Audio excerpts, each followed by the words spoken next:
이 아침에 하나님께서 오늘 우리에게 주신 말씀은 요한계시록 21장 1절에서 8절 말씀이 되겠습니다. 요한계시록 21장 1절에서 8절 말씀입니다.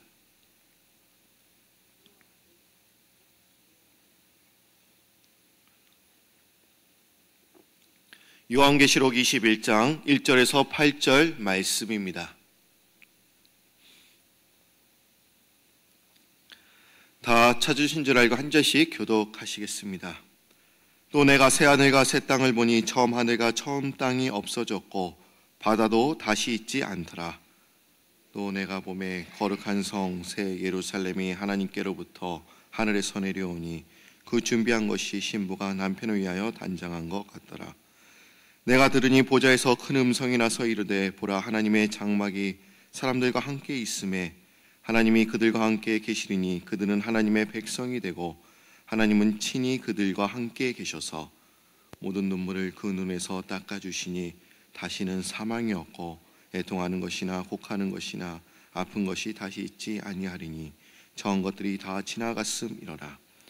보좌에 앉으신 이가 이르시되 보라 내가 만물을 새롭게 하노라 하시고 또 이르시되 이 말은 신실하고 참되니 기록하라 하시고 또 내게 말씀하시되 이루었도다. 나는 알파야 오마가 처음과 마지막이라. 내가 생명수 샘물을 목마른 자에게 값없이 주리니 이기는 자는 이것들을 상속으로 받으리라. 나는 그의 하나님이 되고 그는 내 아들이 되리라. 그러나 두려워하는 자들과 믿지 아니하는 자들과 흉악한 자들과 살인자들과 음행하는 자들과 점술가들과 우상 숭배하는 자들과 거짓말하는 모든 자들은 불과 유황으로 타는 못에 던져지니 이것이 둘째 사망이라. 아멘. 이 아침에 나오신 여러분들을 주님의 이름으로 축복합니다. 우리 한번 옆에 있는 분들과 인사를 나눠보실까요? 잘 오셨습니다. 좀 옆에 있는 분들 안아주시고 누가 오셨는지 참 감사합니다.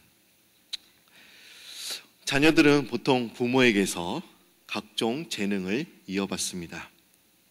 부모가 뛰어난 음악성을 가지고 있다고 한다면 자녀들은 어느 정도 그 부모의 음악성을 이어받는 것 같습니다.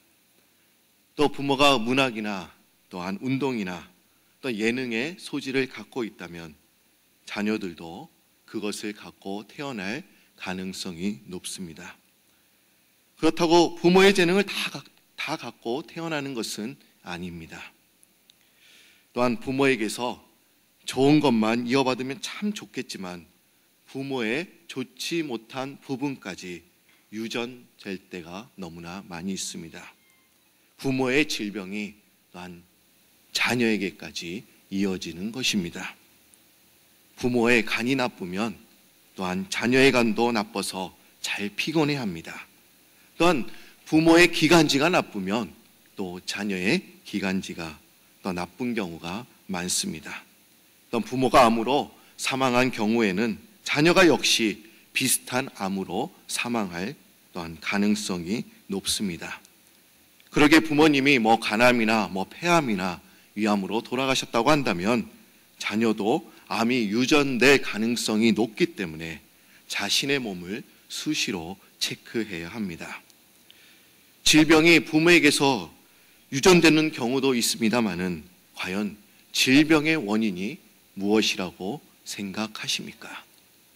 여러분들이 생각하시기에 과연 그 질병의 원인, 우리가 병을 얻게 되는 그 원인이 무엇이라고 생각하십니까? 보통 사람들은 보통 이렇게 이야기를 하죠.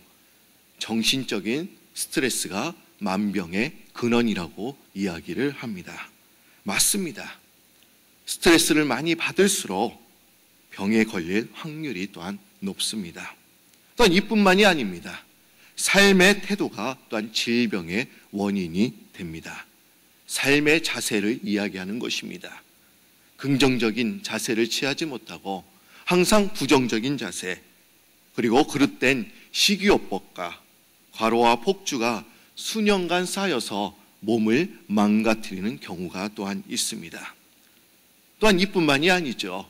사회적인 요인, 환경적인 요인이 질병의 원인이 될 수도 있습니다. 근데 성경에서는 질병의 원인이 귀신과 관련이 있다라고 또한 이야기를 하고 있습니다. 어떤 병은 귀신이 들려서 발생했다고 이야기를 합니다. 그렇다고 모든 병이 다 귀신 들려서 그 병이 생긴 것만은 절대로 아닙니다. 제가 옛날에 교회 다녔을 당시에 어떤 분들은 항상 이렇게 얘기했어요.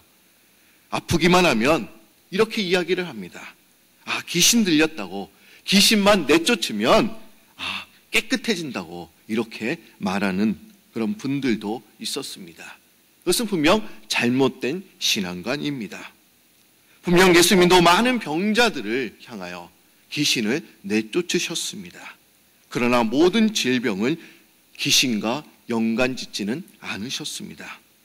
마태복음 9장을 보시면 이제 두 맹인에게서 예수님께서 이렇게 말씀하지 않으셨어요. 귀신아 나오라라고 말씀하지 않으셨습니다. 그들의 눈을 만지시면서 너희 믿음대로 될 것이다라고 말씀해 주셨습니다. 그러게 모든 질병이 귀신 들렸다라고 우리는 말할 수 없는 것입니다. 또한 성경에서는 이 질병의 원인이 또한 이렇게 이야기를 합니다. 인간의 원죄와 자신이 범한 죄와 관련이 있다라고 이야기를 하고 있습니다. 하나님은 아담과 하와에게 이렇게 말씀을 하셨죠. 선악을 알게 하는 그 나무의 열매는 절대로 먹지 말아라. 내가 그것을 먹는 날에는 반드시 죽게 될 것이라고 이렇게 말씀하셨습니다. 그러나 아담과 하와는 말씀에 불순종해서 선악과를 먹게 되므로 그 범죄한 결과 그들 모두는 죽게 되었습니다. 죽음뿐만 아니라 죽음 이전에 또한 질병도 찾아왔다는 것을 우리는 알 수 있는 것입니다. 로마서 6장 23절을 보시면 죄의 삭은 사망이라고 이렇게 기록되어 있습니다. 질병과 사망이 죄의 결과인 것입니다. 그리고 예수님께서는 예루살렘에 이제 들어가셔서 병자들을 많이 고쳐주셨는데 그 중에 38년 된 병자를 고쳐주시면서 이렇게 말씀하셨습니다. 내가 나왔으니 더 심한 것이 생기지 않게 다시는 죄를 범하지 말라라고 이렇게 말씀하셨습니다. 그 질병의 원인이 자신이 범한 죄와도 관련이 있다라고 말씀하고 계신 것입니다. 분명 아담과 하와가 선악과를 따먹지 않았어도 우리는 질병으로부터 자유해질 수 있었을 것입니다. 질병과 죽음조차도 없었을 것입니다. 그럼 여러분, 치유란 무엇을 의미합니까? 우리는 보통 신체적인 회복 또는 질병에 치료하는 것으로만 이해합니다. 네, 성경에서 보시면 이 치유라는 단어가 히브리 단어 라파에서 나왔습니다. 근데 이 라파라는 동사가 인간의 또한 질병을 치유하는 것에 보통 사용되었습니다. 그리고 국가의 상처를 회복할 때도 또한 이 라파라는 동사를 사용했습니다. 또한 이뿐만이 아닙니다. 에스라와 또한 느헤미야 시대에 이제 이스라엘 사람들이 이제 이스라엘로 다시 오면서 이제 예루살렘 성전과 성벽의 그 복귀, 그 복구를 말할 때도 또한 이 단어를 또한 사용하기도 했습니다. 즉 치유란 인간의 질병을 치유하는 것뿐만 아니라 국가 재난과 또한 경제 문제로부터의 회복을 또한 의미하기도 했습니다. 그러기에 인간의 영적, 또한 신체적, 또한 전인 치유를 말하고 있는 것입니다. 즉 치유란 하나님께서 모든 피조물을 창조했을 당시 본래의 상태로 회복하는 것을 의미하는 것입니다. 즉 에덴의 회복을 의미합니다. 에덴 동산에는 질병과 아픔과 죽음이 없었습니다. 우리는 요새는 조금만 아파도 또한 병원에 가죠. 그리고 또한 약을 먹습니다. 그러나 에덴 동산에는 병원이나 약국도 필요하지 않았을 것입니다. 그러나 한 사람의 죄로 말미암아 질병과 또한 죽음이 찾아온 것입니다. 근데 오늘 본문 말씀에는 아담과 하와가 살았던 그 에덴 동산처럼 그런 세상이 올 것이다라고 지금 말씀하고 있습니다. 예수 그리스도가 재림하실 때 예수님께서 다시 오십니다. 그때는 에덴 동산이 다시 회복될 것이라고 말씀하고 있습니다. 에덴 동산, 과연 새 하늘과 새 땅은 어떤 곳일까요? 오늘 본문 말씀 한번 보도록 하겠습니다. 오늘 요한계시록 21장 1절부터 8절까지의 말씀을 들었습니다. 1절과 2절 말씀을 한번 보도록 하겠습니다. 1절과 2절 말씀을 보시면 또 내가 새 하늘과 새 땅을 보니 처음 하늘과 처음 땅이 없어졌고 바다도 다시 있지 않더라. 또 내가 보매 거룩한 성 새 예루살렘이 하나님께로부터 하늘에서 내려오니 그 준비한 것이 신부가 남편을 위하여 단장한 것 같더라라고 이야기를 하고 있습니다. 또한 4절 말씀도 한번 보시기를 바랍니다. 4절 말씀은 여러분들이 한 목소리로 읽어주시기 바랍니다.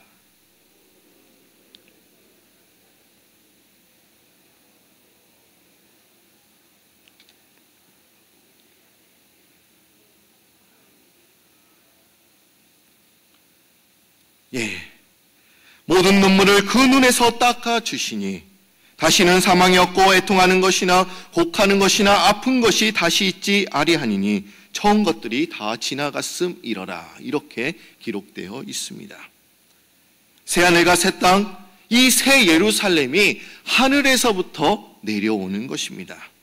우리는 이렇게 이야기합니다.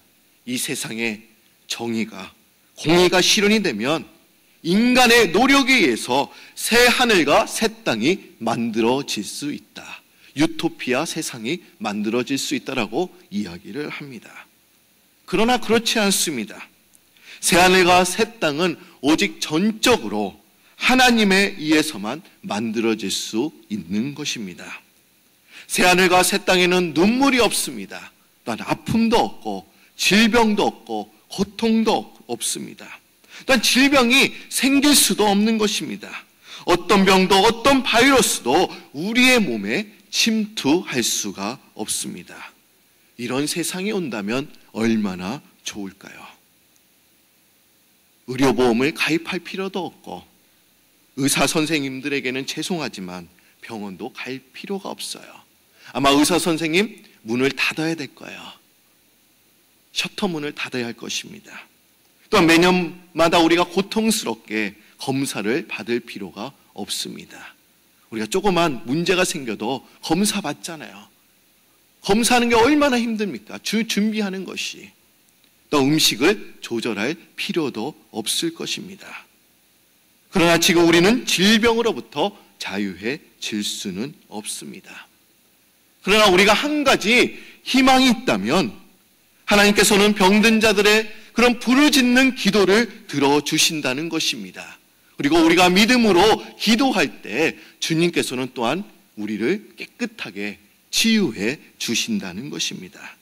주님께서는 만병의 의사가 되어주셔서 우리가 믿음으로 간구하면 모든 것을 치유해 주십니다.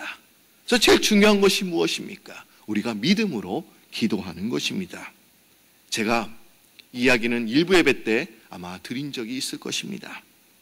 제가 한국에 있을 때 이제 부목사님들과 같이 3박 4일 동안 알파 수련회에 참석한 적이 있습니다. 그 수련회는 전도 정착 프로그램입니다. 그리고 목회자들만 모이는 그런 수련회였습니다. 우리가 생각하는 그런 수련회는 아니에요. 아침부터 밤늦게까지 하루 종일 강의만 들어야 합니다. 힘들어요. 그리고 저녁 시간에는 집회 시간이 있어요. 근데 저는 그 집회 시간에 또한 이런 기도를 하나님께 드렸습니다.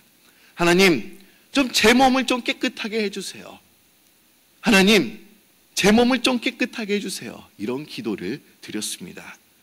아마 여러분들 보시기에 제가 다 멀쩡해 보이겠다 이렇게 생각하실 것입니다. 그런데 그 당시 50대가 걸린다는 오십견 때문에 제가 많은 고생을 했습니다.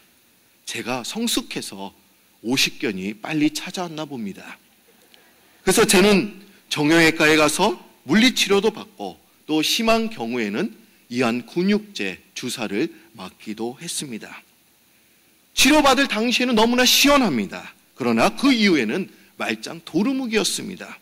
조금만 신경을 쓰면, 조금만 스트레스만 받으면 어깨에 심한 통증이 왔기 때문에 저는 하나님께 제 어깨를 어루만져 달라고 그런 기도를 올려드렸던 것입니다.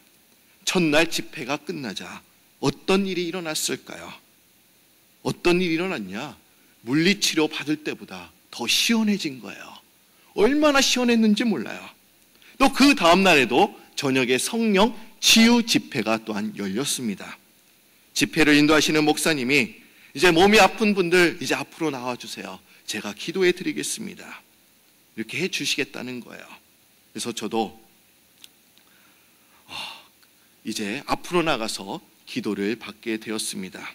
제가 그 전날 집회에 하나님께서 어깨를 만져주셔서 제가 잠시 시원함을 느끼기는 했지만 완전히 치유된 것은 아니었습니다. 근데 이 목사님은 저를 안수기도를 이제 해주십니다. 근데 저를 쓰러뜨리시는 거예요. 보통 막 이런 집회에 막 쓰러뜨리지 않습니까? 근데 목사님은 쓰러진 저를 다시 일으켜 세워주시면서 이런 말씀을 해주셨습니다. 목사님, 힘을 빼면서 좀 목회하십시오. 왜 이 목사님이 저에게 이런 말씀을 해주시는지는 잘 모르겠어요. 근데 저는 그때 목사 안수받은 지 얼마 안 되니까 너무 잘하려고 했던 것 같아요. 초년연생이니까 무조건 열심히 해야 된다, 잘해야 된다, 그런 스트레스가 항상 제 마음속에 있었던 것 같아요. 이제 제 자리에 이제 돌아왔는데 옆에 앉아 계시던 목사님이 몸이 어떠냐고 물어봅니다. 제가 여러분들에게 물어보겠습니다. 제 몸이 어떻게 되었을까요? 오십견 어떻게 되었을까요? 아마 여러분들 다 이렇게 예상하실 거예요. 다 나았을 것이다.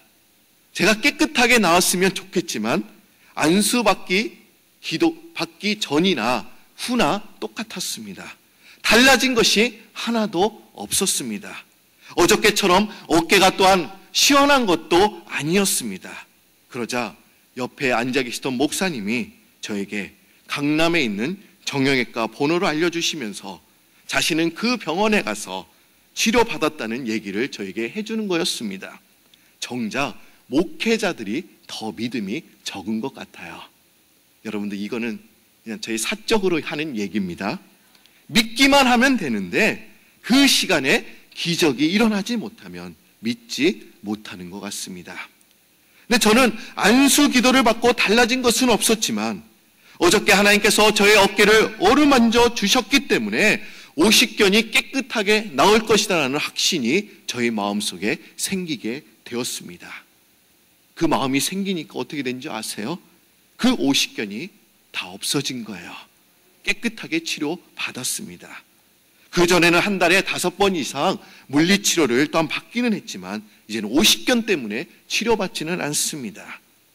여러분, 우리가 믿기만 하면 또한 상황이 달라지고 하나님께서 치유해 주십니다.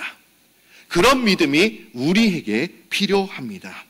여러분, 제가 오십견이 치유되었다고 해서 모든 병에서 자유해질 수 있는 것입니까? 또 어떤 병이 생길지 모릅니다. 그러나 주님께서는 저를 치유해 주시고 만져주신 그때를 제가 절대로 잊어버릴 수 없기 때문에 어떤 병이 온다 할지라도 두렵지는 않습니다. 확신 가운데 주님을 더 의지할 수 있는 것입니다. 종교개혁을 일으켰던 루터는 사역 초기에 신유에 대해서 부정적이었습니다. 초자연적인 그 자연의 역사는, 그 치유의 역사는 초대교회 시대에만 일어난 것이다. 그리고 우리가 살고 있는 시대는 일어나지 않는다라고 이 종교개혁을 일으켰던 루터도 이런 생각을 가졌습니다.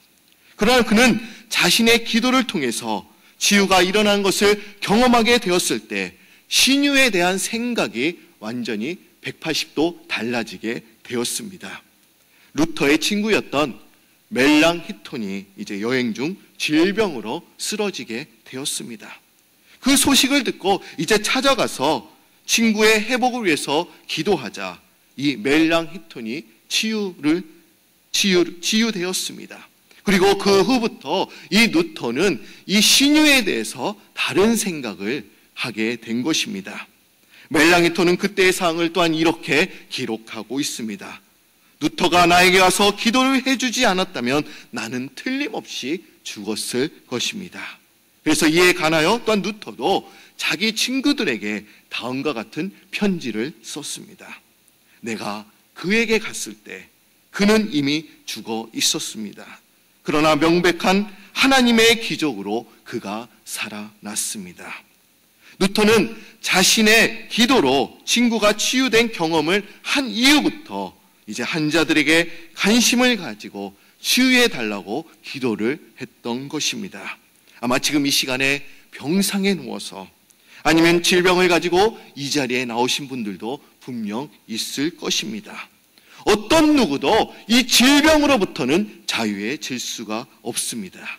그러나 확실한 것은 주님께 우리가 믿음으로 기도하면 주님께서 여러분들을 깨끗하게 치유해 주십니다.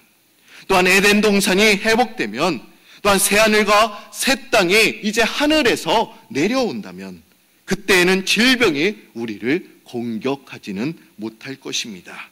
우리는 질병부터 자유해질 것입니다.